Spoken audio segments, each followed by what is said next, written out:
Telugu flame YouTube channel ఇప్పుడే subscribe చేసుకోండి. G తెలుగులో టెలికాస్ట్ అవుతున్న గుండమ్మ కథ సీరియల్ చాప్టర్ 2 ఇవాళ ఫైనల్ ఎపిసోడ్ సక్సెస్ఫుల్ గా ముగిసింది. ఇక రేపటి నుండి చాప్టర్ 3 ప్రారంభం కాబోతోంది. దాదాపుగా 2.5 సంవత్సరాల పాటు చాప్టర్ 2 ప్రేక్షకులని విశేషంగా మధ్యాహ్నం వేళలో ఆకట్టుకుంది. విక్టరీ విజువల్స్ బ్యానర్ పైన ఈ సీరియల్ ను రూపొందించారు. చివరన వైష్ణవి వేసిన ప్లాన్ ప్రకారం గుండమ్మకు పుట్టిన కూతుర్ని దూరం చేసి ఎక్కడో పెరిగేలా చేస్తుంది. అనుకోకుండా ఆ పాపను రక్షించబోయి బాబీలోకి యాక్సిడెంట్ లో చనిపోతారు. లోకేశ్వరి చనిపోతూ గుండమ్మకి ఆమె కూతురి బాధ్యతని అప్పగిస్తుంది. ఇలా గుండమ్మ కథ సీరియల్ చాప్టర్ 2 ముగుస్తుంది.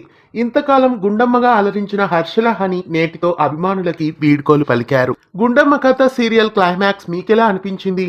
క్లైమాక్స్ ఎపిసోడ్ లో అందరినీ కంటతడి పెట్టించి గుండమ్మ ప్రేక్షకులకి వీడ్కోలు పలికింది. దాదాపుగా 2.5 సంవత్సరాల పాటు ప్రేక్షకులని ఆమె నటనతో అభినయంతో ఎంతగానో ఆకట్టుకున్నారు హర్షల హని. గుండమ్మగా తెలుగు ప్రేక్షకులని ఇంతకాలం ఆమె ప్రయాణంతో ఆకట్టుకున్న హర్షల హనికి గుడ్ బై చెబుదాం. మీలో ఎంతమంది ఇకపై గుండమ్మగా హర్షల హనిని మిస్ కాబోతున్నారు? మళ్ళీ పాత గుండమ్మ పూజామూర్తి రావడం మీకెలా అనిపిస్తోంది? కామెంట్స్ లో తెలియజేయండి. గుండమ్మ కథ సీరియల్ చాప్టర్ 2 క్లైమాక్స్ కి మీరెంత రేట్ చేస్తారు? గుండమ్మ కథ సీరియల్ చాప్టర్ 2 క్లైమాక్స్ కి మీరెంత రేట్ చేస్తారో కామెంట్స్ లో నమోదు చేయండి. రేపటి నుండి ప్రారంభం కాబోయే గుండమ్మ